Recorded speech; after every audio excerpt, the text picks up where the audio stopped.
Yo, Thought Warriors. What is up? Higher Learning is on. It's Ivan Lathan. And it's me, Rachel Lindsay. Shout out to Donnie. That's all I'm saying. Donnie's out today. Is that my internet? No, I think he froze. It's fans? Oh, it's fans' internet. See, I think that was a sign that you shouldn't say anything because that is not our business to tell. Right. Okay. Shout out to Donnie. Let's shout out to Donnie because we love Donnie. But shout out to you, Van. I mean, imagine my surprise, my joy, my excitement when I see that you are on CNN tonight. You know, Van don't tell us anything here, right? He was just like, I'm going to New York. I'm thinking, he's making deals, doing some pitching, all of that. And little do I know, you're on CNN tonight holding it down. Yeah, it was fun. I was on there, CNN Did tonight. you have a good time? It was a fun time talking about different topics. Shout out to Franklin Leonard and everybody that was on the panel. Met a lot of nice people. I'm doing it again tonight. I'm doing CNN tonight. All right, finally. Well, sadly, our viewers won't know that because this will come out tomorrow. But yeah, I don't want them to see me on CNN tonight. I'm actually going to tweet it now. No. No, look at him getting a little nervous, y'all. Look at him being all. You talk about me being humble. Look at you. Yeah, I like to talk and to say stuff, and I also like to cut through in situations where, it's very serious. There's a lot of gravitas. You're on the network. You do The View. I was on there with one of your View cohorts. She says she likes you very much. She's your friend. Yes. Alyssa Farrah Griffin is very nice. Nice lady. Like, shows that, she's a Republican, but she's nice, and you can still hate everything that someone believes in and not necessarily hate them. It's hard, but it's possible. You know what I'm saying? Rachel, what are you up to? You're dressed like the Matrix today. I was down. I just came back from Hollywood Boulevard. It is May 4th. And they posthumously gave Carrie Fisher her star on the Walk of Fame. Yeah. So it was shut down. It was rowdy. You know me. I have no idea what's going on. They're like, Mark Hamill's coming. I say, who is that? So which you were going to be so mad at me. I now know. Christ. I now know. But you have to understand, if you're not in the Star Wars world, why would I know? Why would I know? This machine comes up, this like short, fat cylinder machine comes rolling up. You and tell I'm me like, that you don't recognize R2-D2? I know now. You're saying that, hold on. See, because here's the thing. I'm not kidding. Well, just wait a second. I can understand not knowing that Mark Hamill played Luke Skywalker. I get it. But you're telling me you can look at R2-D2 and you don't know what R2-D2 is. You don't know who that is. Like, you haven't seen just like R2-D2. I literally turned to the producer at Access Hollywood, shout out to Terrell, and I said, what's that? Like, you, okay. Look, the crowd was going wild. And I was like, what is that thing? I knew what the stormtroopers were. But you didn't know R2. It's just, okay, for me, I knew it was in the movie. Shame. Yeah, for me, I'm not shaming. I'm just saying it's difficult to think that somebody wouldn't be able to identify R2-D2 when they saw R2-D2. But I get it.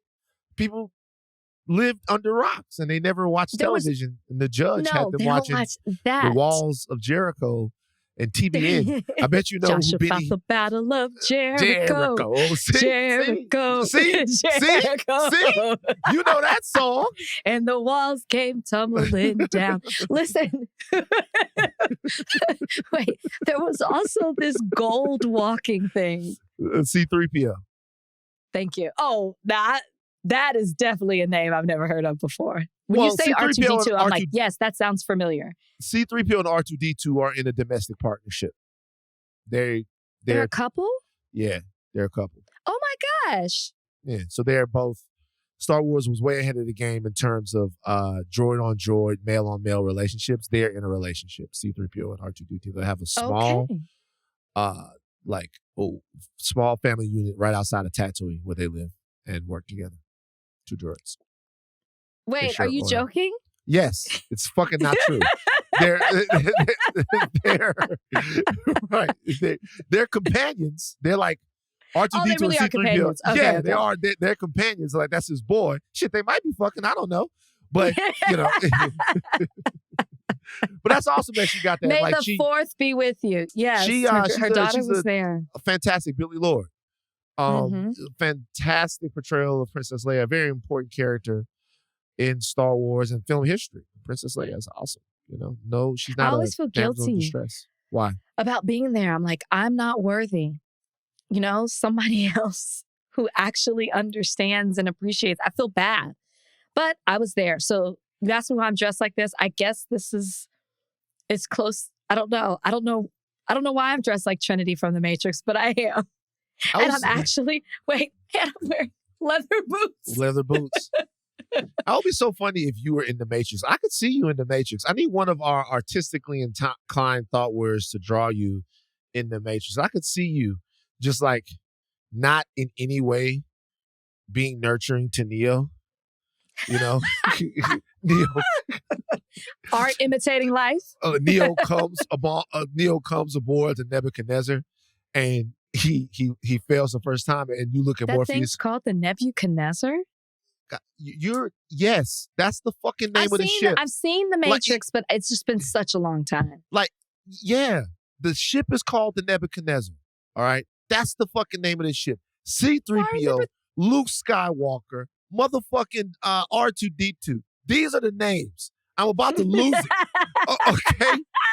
Okay, that's the name. Can I finish my joke, please? Okay, Neo fails the simulation.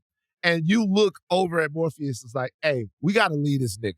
All right? Like, the whole movie would be over because you wouldn't give him a chance. Hey, shut up, Neo. Like, you suck. Like, we got to go. You know? That's dope, though. Is it raining in LA right now? I'm in New York. It was. It stopped. The sun came out just as the ceremony started. So that was actually really nice. But it's no longer raining. I went to Equinox to work out today. Equinox here in New York. Equinox in LA better. I would imagine though, there's just like not the space, and New York is just so crowded and like a small Equinox. This Equinox was actually in the Equinox Hotel. Oh, you went to the one at Hudson Yards. Hudson Yards, yeah. Equinox Hotel, not too nice, far though. away. The Equinox Hotel just looks. I didn't go in, but like Equinox in the Equinox Hotel. Not fantastic. I mean, nice people, but very small. Like one little. It's like actually, to be honest with you, the Equinox inside the Equinox Hotel was kind of like akin to a hotel gym a little bit. Bigger than that, but you know, I was able to get. I like that area though. Hudson Yards is beautiful, right? Our studio's over there. Extra studio. You ever go over there? Who goes over there? Who goes to Extra Studio? They let you go over there? Yeah, I love the way you phrased it. Yes, at times they allow me to go over there when I'm in New York. You go there, you hang out. I stay over there. What are you doing this weekend, Rachel? I'll be in New York. I'm not coming back till Monday. Oh, I'll be in Chicago. There is a junket premiere for a movie called About My Father. Sebastian Maniscalco, Robert De Niro. Love that guy. Kim Cattrall. Yeah. Do you? He's so funny. You like him? He's hilarious. Brian does too. He's hilarious. That's how I got turned on to him. See, me and Brian turned on to him. Jesus Christ, it's like that.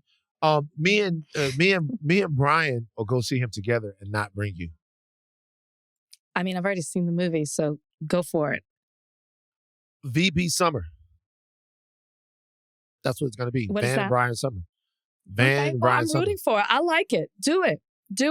That's what I'll be doing this weekend. Junket, premiere, Chicago, Chi-Town.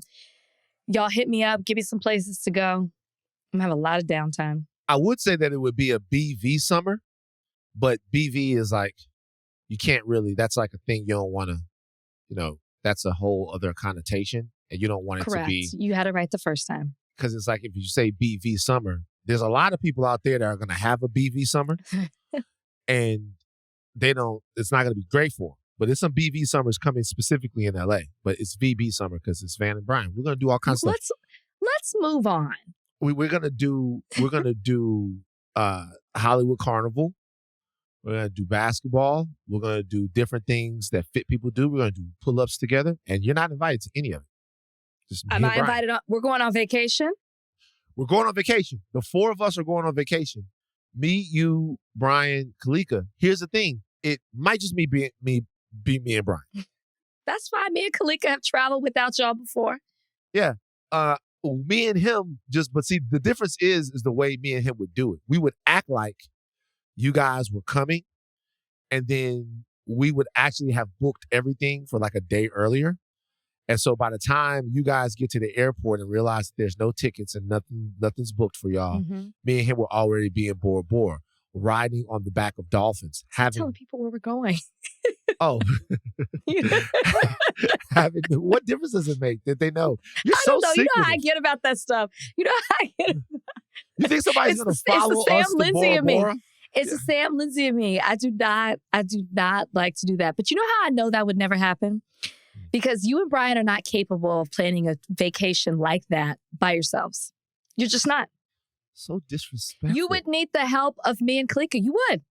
Tell me I'm lying. Disrespectful. That's so disrespectful and absolutely accurate. You can't even. Okay. Thank you. You need us. Y'all need us.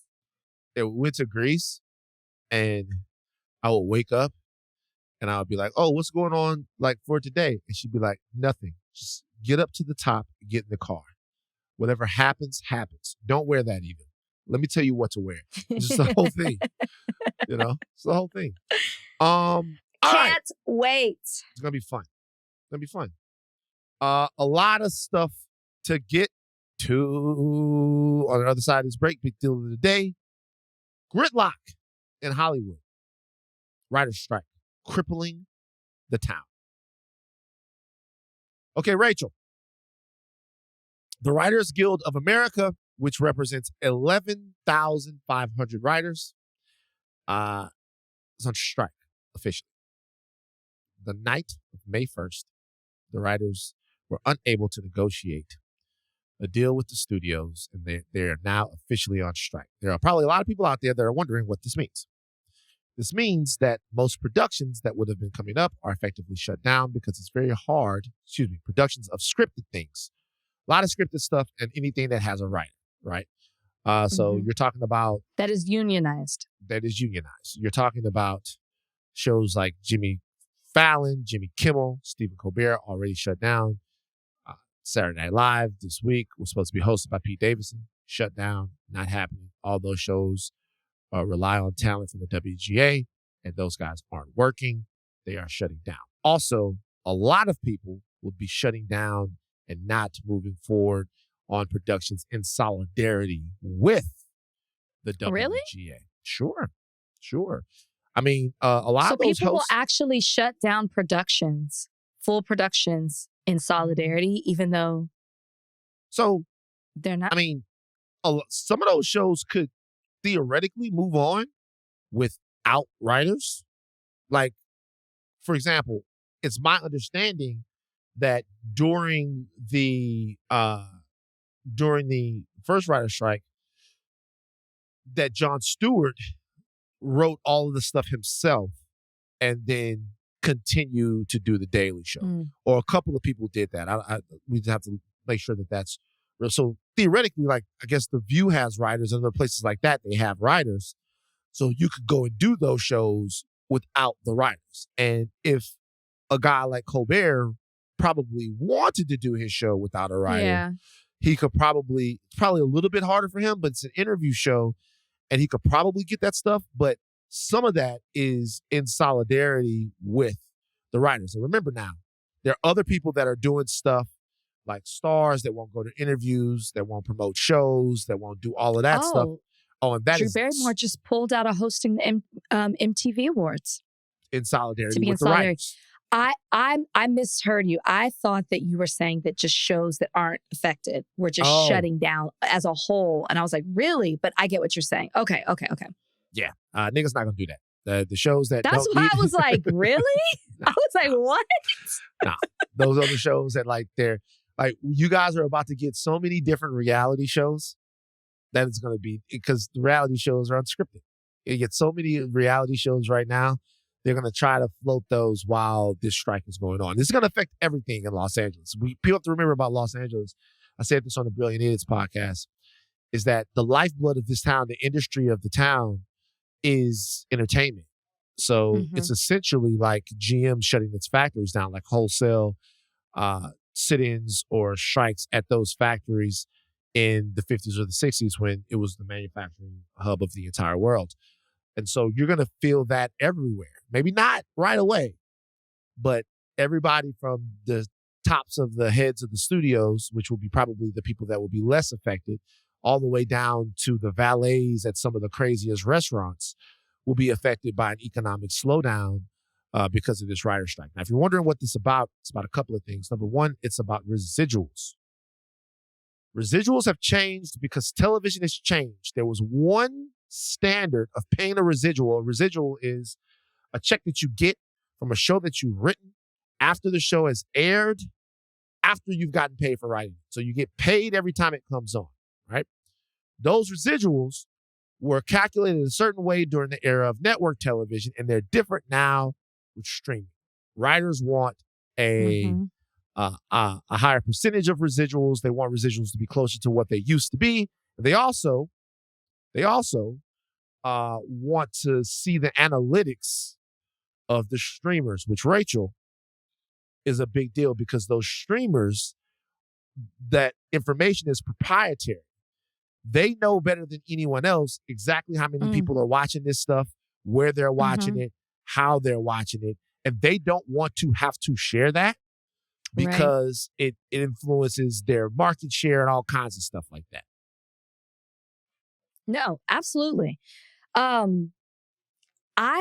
Right now, negotiations we know aren't happening. It's shut down because they're striking. But I was down there talking to people yesterday, and they aren't even taking steps to have negotiations. Like, they're at a standstill. Nothing is happening. And the last strike back in 2007 that carried over into 2008 lasted for 100 days. So we won't be in this thing for a while because they're at such opposite ends of the spectrum. And I personally don't think that what the writers are asking for is all that crazy. They're asking for less than 2% of the profits. The problem is that it's corporate greed. I mean, when you look at the breakdown of what these CEOs are making at these places, Ari Emanuel at Endeavor, $308 million. David Zaslav at Discovery, $246 million. Bob Iger, 45. Who else is a big number? And the list just goes on and on and on. Millions and millions and millions. Why are you smiling like that? No, you're right. I'm not about to go ahead. This is Rachel is saying this. No, they're making millions and millions of dollars. Yeah. What? Oh, do you not agree with me? Oh, I can't wait to hear. No. This is, sometimes some, niggas might have stuff in production. You got to work with these people. But so, Rachel is. I'm sorry. I got you. Van don't want to upset the man. Hey, I'm not taking sides. No, listen. Here's what I'll say. I work under Warner. Yeah, so I work under Warner. I get Rachel, it. Keep doing the thing, Rachel. My point is, it's factual information as to how much money these CEOs are making, and the fact that these writers who literally are, I mean, dare you say, holding it all together. They're the lifeblood of the entire fucking town. They're the lifeblood of the whole town. The fact that they're not properly compensating this labor force that is making these CEOs that I named, and I didn't even finish naming all of them, millions and millions of dollars, and they can't, there can't be some kind of equality when it comes to growing their income. Some of them can't even pay their bills is wild to me. And the way that the industry is headed in regards to streaming, as far as shorter seasons, right? We're getting 8 to 10 episode seasons instead of these 22, 24. These writers aren't growing. They're not involved in the process as a whole. And so there's not this ladder for them to climb to be showrunners or directors. It's not as easy as it. You're having more green writers than you are with experienced writers. And it just seems like they're trying to cut costs to make their pockets bigger. And the people have said, enough. Right. And I'm here for it. And I think that it's important. It's like important to pay attention to what's happening because it can, one, affect other industries. You see it in California because, we're big on unions here. But the issue is wealth disparity. And the gap is getting so much bigger between the haves and the have-nots. And you will continue to see people come together in solidarity, unionize whatever it may be, to demand just to be able to put food on the table, just to be able to have the opportunity to grow in this industry. And you've got gatekeepers who seem to not be allowing that to happen. And I think that it's going to continue to be a problem. I mean, the fact that they can't even carve out the AI situation. That's a really interesting the fact that they want thing. Yeah, go ahead. Go ahead. You can talk about it. Well, the writers contend that they asked for a provision to where the studios would protect them against AI, writing stuff. And they wanted a way to be able to differentiate between AI and an actual writer. And the writers say that the studios said no, or that the studios said that they wouldn't negotiate on it, or that they tabled the conversation. There was some reporting done by Matt Bellany over at Puck News, and it was the studio's response to what the writers contend the glitches in the negotiations were. And the studios had their own spin on it. Everything that Rachel's saying is absolutely true. It's 100% true.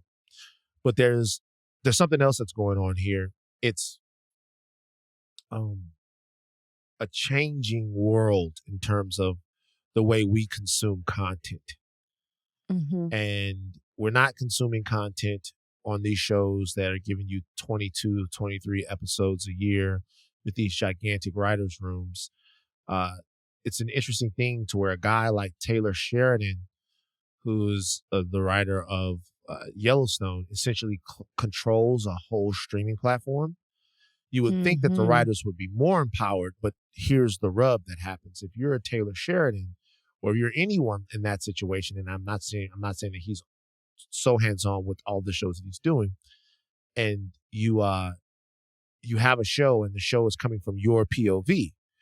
Well, if you're writing every episode of the show, which some of these guys are doing, the writers' rooms might be a little smaller, or the producers might want you to have a smaller writer's room. You and a couple of other people are writing everything, right? Like a mini room. Yeah.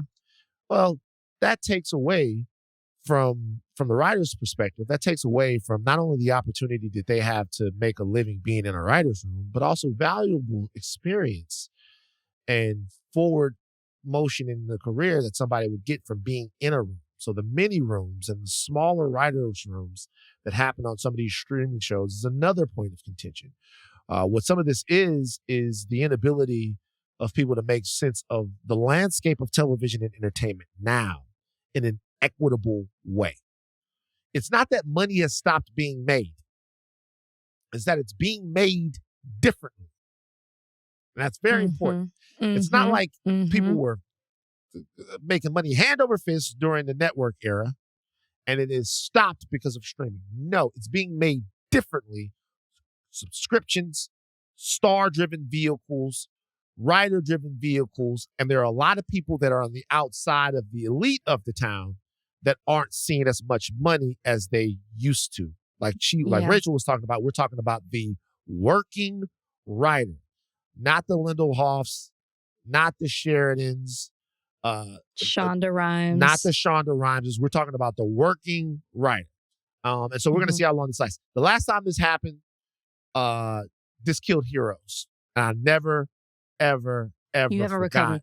Never, no, it was tough. Heroes was one of the most promising shows.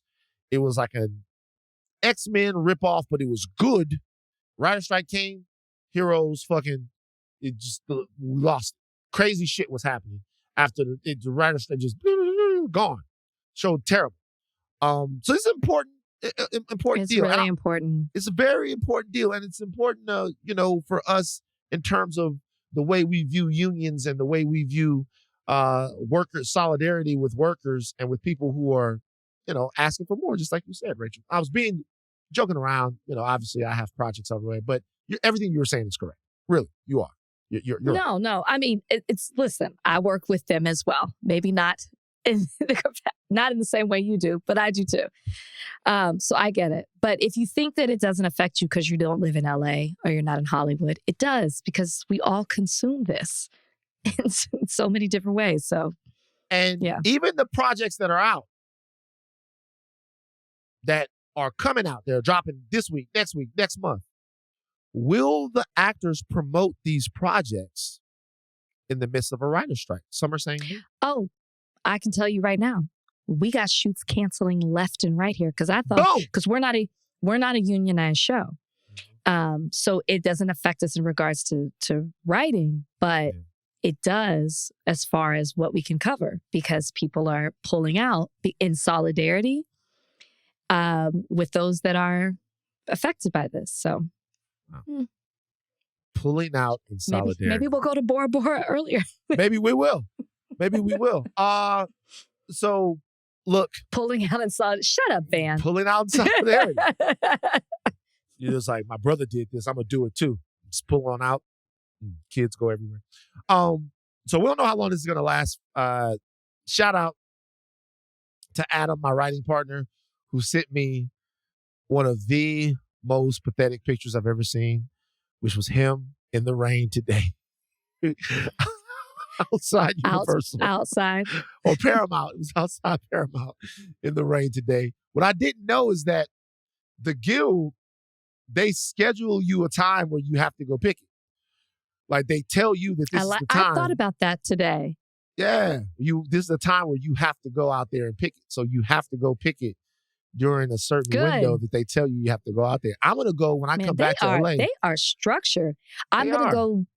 I mean, I was down there yesterday, but I'm going to go bring, because I'm out here by a lot of studios. I'm going to drop some stuff off. Yeah, I'm going to bring up some pizzas or something like that. Some pizzas out there. Mm-hmm. Okay. Herschel Walker.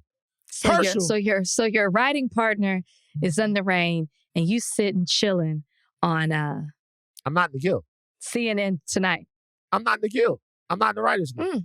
So did you take a picture of yourself on set? No, I didn't. I don't do any of that. Next to Chris with CNN, you take a picture with yourself? I don't do none of that. I don't do, hey, watch me on this tonight. I don't do any of that. I pop up and you see me. You know what I mean? I don't go, hey, I did take a picture when I was on I think I took a picture when I was on Jimmy Kimmel. I think I did. But I don't do none of that. I pop up, you see me, I put it on after, boom. Watch me tonight on this. Watch or don't. Promote. That's what friends are supposed to do for you. Something went down on the New York subway. A killing that everybody is talking about. Rachel, I'm sure you've heard about this. I heard about it.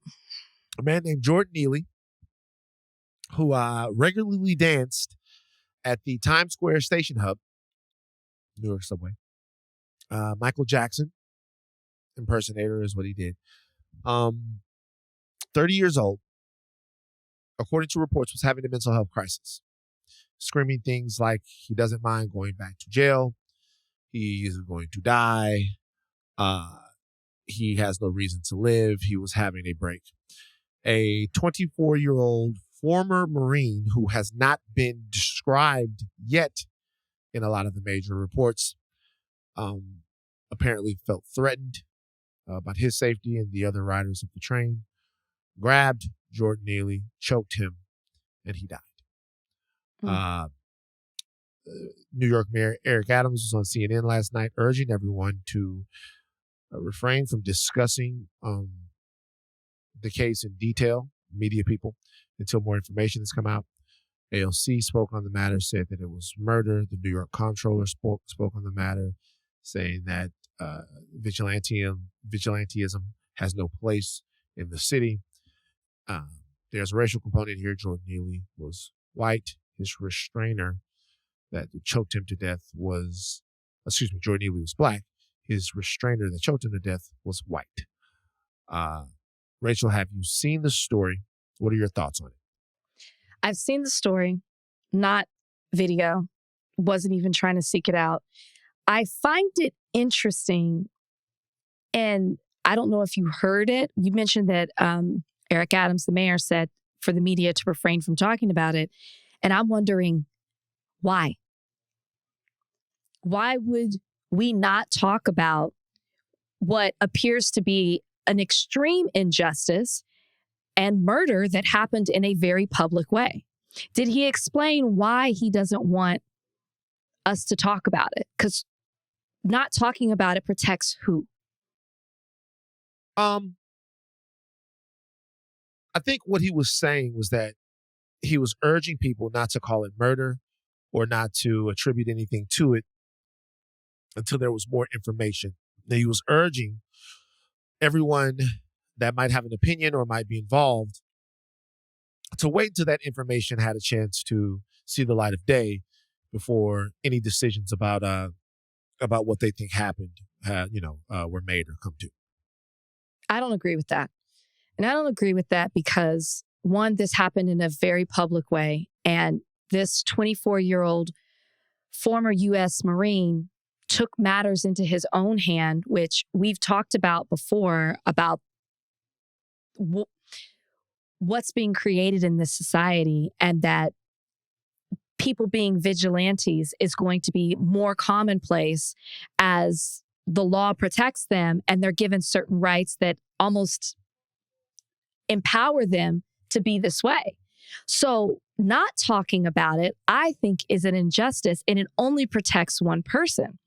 What was done here was completely unnecessary, especially if this gentleman was suffering from mental illness. This 24-year-old took it upon himself to be the judge and jury, and sadly, the executioner in this situation. And he was not equipped to handle it, but he took matters into his own hand. This is something that we need to talk about because we're starting to continue to see acts like this, maybe not exactly like this, but similar acts happen as civilians think that they have the power to do this. Since his death, information about Jordan Neely has come out. It looks like he has a pretty lengthy arrest record. This is something that we're talking about here, guys, because it's a part of the information that is informing the conversation around what happened on the subway. And we understand, and of course, in case anyone is triggered by this, we understand the media playbook, particularly when it comes to the death or the killing of a black man or woman, black person, in that reaches the light of day. There's always a rush to criminalize and demonize that person. This is part of that discussion. So I want to talk to Rachel about it, and we want to talk to you guys about it. We understand that the emotions are running high, and that some of you guys might be triggered by us discussing this part of it. He had been arrested over 40 times, including 3 times, according to reports that I read, for assaulting women on the subway. Does that in any way change your perception of what happened to him? I agree. Did that Marine know that? The Marine did not know that. He would have to be RoboCop. I know that's right. A very convenient thing for people to bring up, but that has no impact on what actually happened. Had the Marine know that, RoboCop can scan someone and say, "Hey, this is this person's criminal record." Unless that guy could do that, that doesn't have anything to do with what happened in this particular event. Absolutely not. It's something that's being volleyballed around. I just want to know had you heard that? And upon hearing it, what are your first thoughts? I had not heard that, but it, as I just stated, it wouldn't change anything that I just said previously. At the time that Marine decided to take matters into his own hands, he didn't know any of that information. He just decided that he was going to do exactly what he did, use unnecessary force, hold somebody down to the point. And this is a Marine, okay? So this is somebody who is trained a particular way, not to do what he did, but I'm just saying the acts that he took were extreme as a Marine. I mean, this is wild. This has nothing to do with anything that he did before. And I'm not justifying anything that Jordan Neely did prior to this. I'm talking about the situation as it happened. And at the time it happened, all you saw was a man with erratic behavior. And based off that, you decided to use force that killed him. And I don't know, and you tell me, were there any reports that he was actually harming people? Were there any reports at the time that Marine put him in that chokehold? Were Jordan's hands on anyone? Did he have a weapon in his hand? Was there anything like that was going on? That information hasn't that been made him feel like the force yet. That was right. That information hasn't been made available yet. I was walking down the street this morning. Streets of New York. I'm walking back from Equinox. I'm strutting it out. You know what I mean? Whenever I walk on the sidewalk in New York, you can tell by the way I live my walk. I'm a chubby man. You know what I mean? But as I'm walking down the street, not unlike in Los Angeles where I live, a guy starts walking next to me. And he starts screaming to the top of his lungs. Like, I'll fuck you up. You motherfuckers, you niggas don't know this. You niggas don't know that. Blah, blah, blah, blah, blah. I look over. He was black? Black man, yeah. Having some sort of issue. He actually walked, saw me, and then came and walked on the side of me. I'm walking down the street. I glance at him. Glance on my left. He's continuing to walk. He's shouting. I don't know if he's confused me for someone or what's going on. I keep walking. He's yelling. These motherfuckers, blah, blah, blah, blah. Keep walking. Look again. I'm checking. Looking over. Making sure I'm safe. Everything's good. Sure. I'm going. If that guy grabs a woman, that guy grabs me. That guy in any way, if it looks like somebody's in trouble, I would probably do something. Okay. The first thing I would do is intervene and put myself between the person and what was going on. I'm not going to grab him by his neck and choke him if he's unarmed. I'm certainly not going to put my hands or feet on his neck in a way that could permanently injure him if he's unarmed and if he is otherwise restrained. I say that to say that, like, of course there was anxiousness inside of me, like what's about to happen. But no way did my mind think kill, eliminate, like take him out. Right. And we talk about the fact that this gentleman is a Marine and the fact that as part of the programming, and this is not in any way a slight to any of the servicemen or women that may be listening to the podcast, but as part of the programming there's a threat assessment. And then after there's a threat assessment, there is neutralizing the threat. The problem is that all too often in America now, we're seeing people seemingly identify threats where there doesn't appear to be one. And that speaks to the climate that we're in. A couple of years ago, we were talking about police officers acting overzealously and shooting and killing unarmed Black people. We're now talking about, and not that we hadn't talked about this before with Ahmaud Arbery and things like that. We're now talking about American citizens opening fire on one another in Texas, in Kansas City. This killing right here. We're just in a bad place. Yeah. We're just in a bad place. A scary place, man. A scary place. Yeah. Just in a bad place, man. It's funny. Jordan Neely, he had been disruptive on the subway before.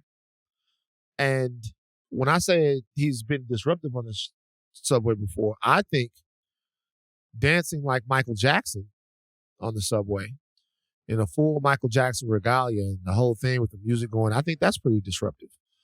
I think like watching someone do that in the middle of all those people when you're trying to ride home, I think that's pretty disruptive, right? But Black men are allowed to disrupt in that way. They're allowed to sing and dance. As long as they're singing and dancing, America doesn't feel any threat from them. But if you break out and start screaming about what you need and, you know, your mental health and the time that you're having, now you have to be strangled. So he stopped singing, he stopped dancing, and he died. I don't know what kind of person he was. Obviously, 40 arrests is OD.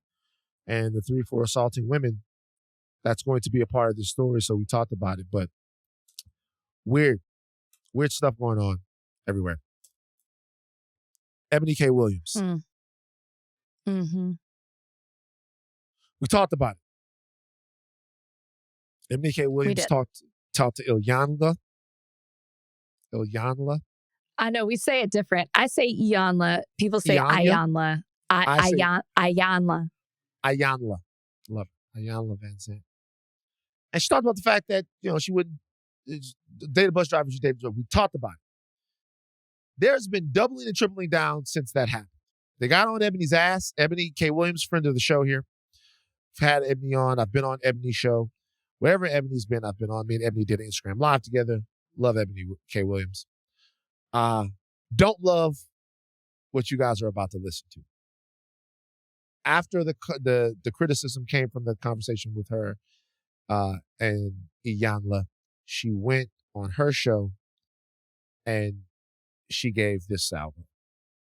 So out of the 50,000 plus comments posted on social, I only saw a handful that even considered the possibility of a bus owner being a more aspirational position and recognizing that I am actually speaking and pouring into the ascension of Black men when I said what I said.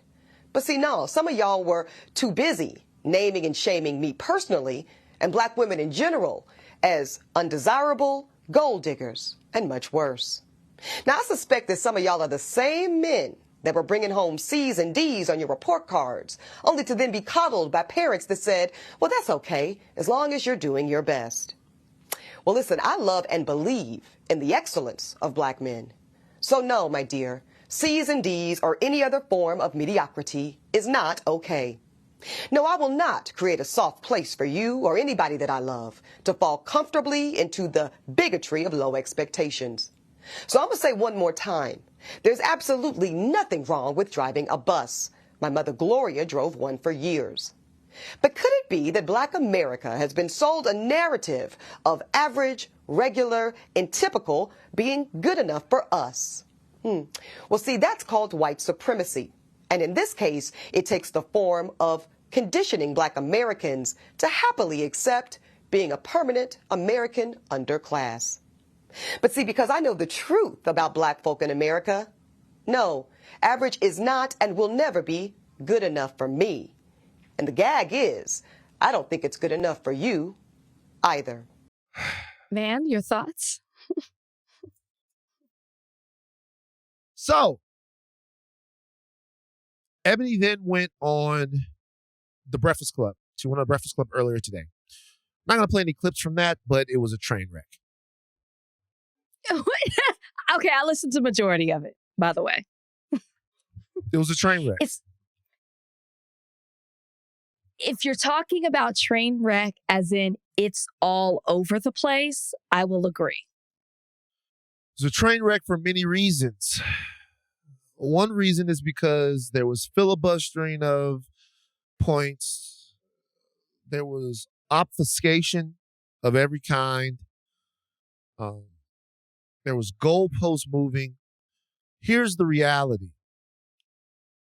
Eboni, who is one of the most brilliant people that you can listen to in this business, overly qualified to discuss the things that she discussed, and a real problem solver in the way that she thinks. There's a glitch here culturally that she doesn't seem to be understanding. And it's a scary thing. Some of these feel like, if I'm being honest with you, some of these feel like criticisms coming from the big house. They do. I'm not disagreeing with you. And it's odd. And it's deflating a little bit. So no one is arguing, at least that I've heard, that we don't all wish for Black Americans to be achieving their full potential, working hard to realize that potential, and sacrificing the things that need to be sacrificed in order to achieve excellence. I think we want that for each other.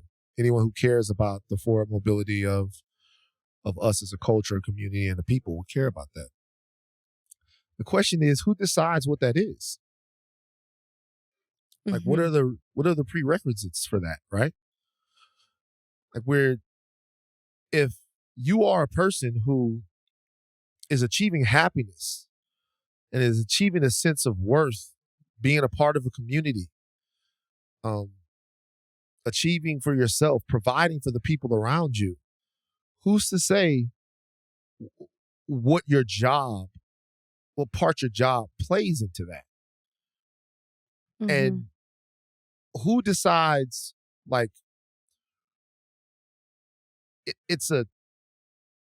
I hate to say it, it's the way white people think. It's 100% the way white people think.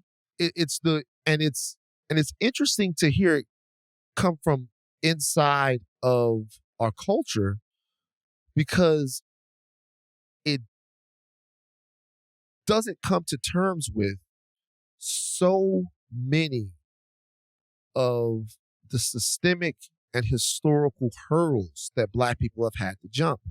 When Eboni was on the Breakfast Club today, she was talking about where Black people rank in terms of wealth and with their jobs and all of that stuff, how much money we make, and we're last on that list. Indians are at the top. White people are in the middle. Once again, Black people are being compared to immigrant groups. I get it. And that I want you niggas to do better, because look at where we at thing is, it's compelling on its face, but those numbers are static and they don't have a heartbeat. There's no context. So the fact that Black people being at the bottom of that is intentional isn't even discussed, right? It's not discussed that we were landowners in the 1900s and that land was taken from us through usury, contract buying schemes, and other things.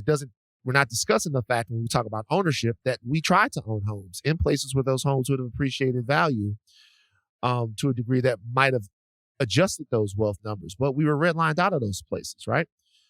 That so many different avenues to economic equality were purposefully taken from Black people.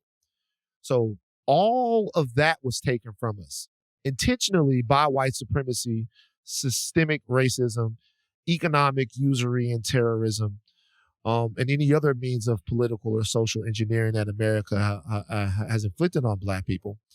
And then at the same time, now from within our own culture, we're going to be taught that we can't go get honest jobs. If I'm being real, do you know what conversations like this make people do? These conversations, to me, make niggas go get it in the street. And let me tell you why. Because if you're telling me right now that I can't go and drive a bus, or I can't be a mechanic, or I can't do any number of jobs because that doesn't meet an excellence threshold for someone who might want to date me or not even date me, because Eboni is free to date whoever she wants. But it doesn't meet an excellence threshold for someone to look at me like a productive and achieving and contributing member of a society or culture. Then I got to show you something else. And because I'm being locked out from so many other things, right?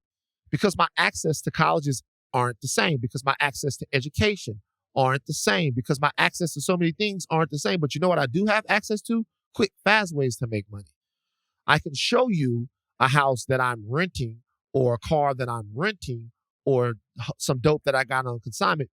This type of thinking that is whack to work in a restaurant, or that it's whack to be a nurse, or that it's whack to be a security guard, or any number of jobs that you can make a living on, especially depending on where you are, right? That's the kind of thinking that makes people say, well, you know what? Let me cut some corners to go get it. And I know that because I've heard this before. Like, I've heard this before. I've heard people say, man, your dad runs a construction situation, but he got to be out there every day in the heat. That's not going to get it. Like, I've heard this before. I've heard it. And so there's a disconnect here. And the fact that as we've talked about it, we continue to double and triple down. I'm not saying that we shouldn't be better about a cultural imperative in terms of education. I'm not saying that, but part of these things they're indictable in terms of America's part of them. They're indictable for so many other ways. It's like, this you niggas need to do better thing. I don't know what to say to this. Like, to be honest with you, if Eboni weren't somebody I had a great deal of respect for, and somebody who I consider to be a homie, I would be going insane right now. Because, like, when we family and when we got love for one another, there's a way to have this conversation. And I promise you that this is not the way. And when I watched her on The Breakfast Club today, and I'm filibustering as she was now, I'll stop. When I watched her on The Breakfast Club today, it was icky. She was like talking down to people. Like, come on, man. What I feel like, and I have a lot of respect for Eboni too, and I even reached out and told her, you know, we'd love to talk to you, even though I do not agree with what you're talking about right now. And, you know, she's busy doing her thing and, you know, but acknowledge she would love to hear what we had to say in regards to what she was saying. But what I feel like happened to Eboni is that she had a conversation with Iyanla. Iyanla threw her off by asking her that. She answered. In the full clip, they agree more about Iyanla's point of view than just Eboni saying, I want a bus driver. But the clip Eboni put out was that she wanted the guy to own the bus and not just drive the bus, insinuating the latter was not okay. That's the clip that was put out. That's what people responded to. So her response that we just played on this podcast to that original video was her being defensive to the comments, to the negativity, to the attacks against her. And she was responding in a defensive way that really talked down, even though that might not have been her intention.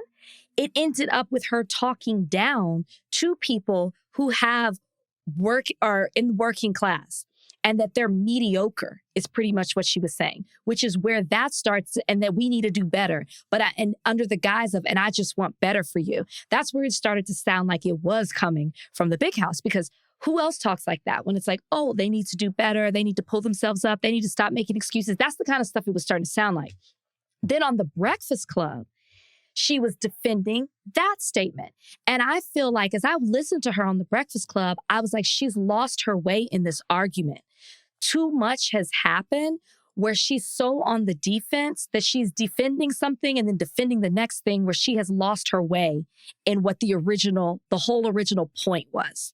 So that's why I'm going to give Eboni some deference, because I feel like she's just caught up in her argument at this point. and it's coming off in a way that is not representative of who she is or what she stands for. Eboni might have a preference. Eboni does have a preference, right? Eboni does not want to date somebody who's a bus driver for whatever her reasons are. But she lost her way in trying to defend that. And that's what made The Breakfast Club so painful to watch. That was painful. Because she was just... So look. She was losing... She lost the point. She lost her point. I'm not going to sit here and act like hearing a black woman say she don't want to date a bus driver is all that big of a deal to me, because I hear black men say, yo, I need a woman with this type of hair. I need a woman with this type of cuff in the back of her jeans. I hear people talk about shit all the time. Okay. But that's one thing. That's one thing. For you to have a preference about what you want. You want a successful person. We've discussed that. You want that, that's fine.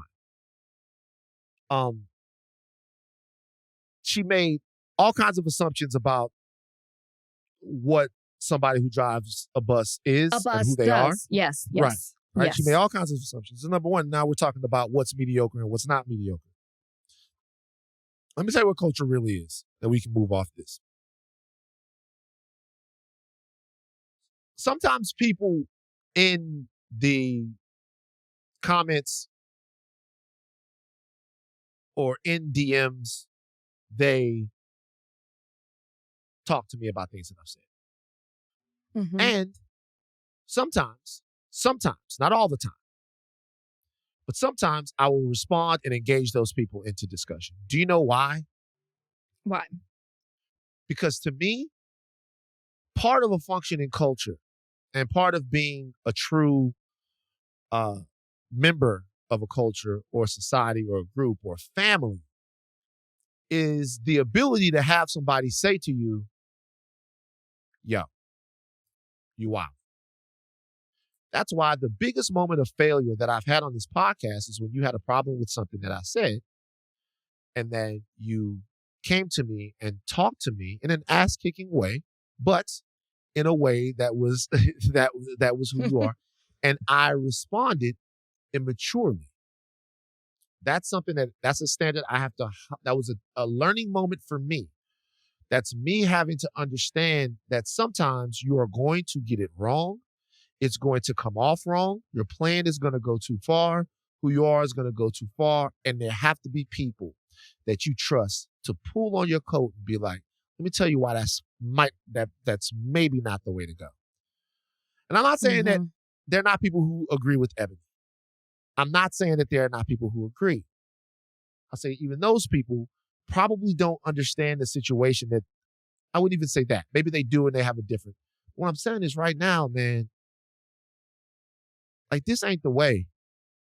Like there's too many black people out there that we need to actually, in my opinion, we need to increase the value in some of these jobs that they are calling mediocre and average. We need to take the microphones out of the hands of these brothers that are trying to rap. And we need to replace those microphones with clippers and with wrenches to be mechanics. And those jobs need to be readily available and there to sustain the people that make this country go. And demonizing the people who keep us going, I just don't understand how we could do that, especially after what we just went through in terms of COVID and the pandemic. Yeah. So it's not that I don't define better for somebody else's lives. I don't want people to do better. I want people to do them happily, healthily, wholly. I want them to do them. And if doing you is driving the bus, if doing you is being the manager at the Kroger's or the cashier at the Kroger's, I want you to do you without hurting somebody else. And can I just say, too, that the job title, the profession doesn't just define you. When you say, I want you to do you, it's not the only thing that makes you who you are. There's so much more to it. And I think that's what we have a problem in society in getting caught up with your job title, your profession, what you do, as if that alone defines you as a whole being. And it doesn't. Yeah. Eboni is still welcome to come on the podcast. I would like to have the conversation with her. Yes, of course. Of course. Eboni K. Williams, she's great, but I don't know. The Breakfast Club shit made me mad. I'm not going to lie. I was hot. I can tell. I was hot and bothered. Did you feel like, were you bothered just with her? Were you bothered with the response from like Envy and Charlamagne and Weezy and her co-host? I'm sorry, I don't know her name. That's Mandy. No, they have a great podcast. I'm just sorry, her name is slipping me. They have a great podcast. And Horrible Decisions. I'll plug it. Stop. Yeah. I'm just sorry, her name's slipping me. Don't do that. Don't do that. They have a great podcast. See, the thing is with Mandy, great podcast as well. Mandy double dipping doing her thing. No, I didn't have a problem with it. I thought Envy spoke for a lot of people who have a problem being called mediocre. And it wasn't it was emotional at times, but I thought he said a lot of things that people were probably thinking. It was, at the end of the day, are these conversations useful? Yeah, I think they are. I think that Eboni does have a point in terms of conversations about what we should be what we should be asking for each other. But we lose our humanity somewhere by boiling people down to how they spend a 9 to 5. Like that's all America's ever done to Black people is put their worth by what they put their worth on what they could produce, and we can't do that to each other. Okay, mailbag time. Time to read your letters and then we'll reply to them. Oh, it's mailbag time. Write us with your queries and we'll chime in. Okay. The first one we have is from Barnegat Sailor. What's the one food your mom made you as a kid that nobody else can make as good as her? Oh my gosh, everything. My mom is so good. I would say her sweet potatoes. I would say that cinnamon toast. I love so much. Simple, but I love. But if I'm going to pick one thing, I'm going to say her pound cake and her sweet potatoes. Yeah. So my mother cooks everything better than everyone. So there's not one thing. But the gumbo,